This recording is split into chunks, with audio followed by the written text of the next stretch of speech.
ராமதாஸ் வந்து திண்டிவனத்தில் இந்த over bridge கீழேன்னு சொல்லுவாங்க. அங்கே வந்து ஒரு கிளினிக் ஆரம்பித்த போது ரூ. 5 ரூ. 3 வைத்தியம் பார்த்துருக்காரு. அப்போ ரொம்ப சின்ன கிளினிக். அந்த கிளினிக்ல அவர் இருந்த போதே இந்த சுசீலா அங்கே வந்து சேர்ந்துட்டாங்க.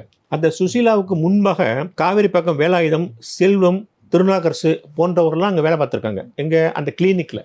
அதுக்கப்புறம் இவங்க வந்திருக்காங்க, சுசீலா வந்திருக்காங்க, நர்ஸாக வந்திருக்காங்க. நர்ஸுன்னு பேர் எல்லா வேலையும் செய்வாங்க. ஆரம்பத்தில் வந்து ரொம்ப சுறுசுறுப்பாக கிளினிக் திறக்கிறது மட்டும் இருந்து உட்காந்துருவாங்களாம். அதுக்கப்புறம் ராமதாஸ் எப்போ கிளினிக் விட்டு போகிறாரோ அது வரலாம் அவர் இருப்பாராம்.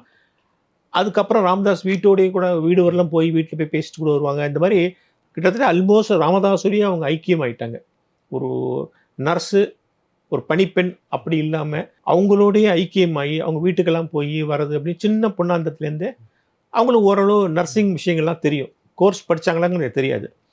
ஸோ இந்த பழக்கம் வந்து 1970ஸ்க்கு முன்னாடியே ஆரம்பிச்சாச்சு. ராமதாஸுக்கும் சுசீலாவுக்கும் ஏற்பட்ட நட்பு பழக்கம் எல்லாம் இது ரொம்ப விசுவாசமாக இருந்திருக்காங்க. சம்பளத்தை பற்றியெல்லாம் கவலைப்படாமல் அப்படியே லீவே போடாது எப்போ பார்த்தாலும் ராமதாஸோடய இருப்பாங்களாம்.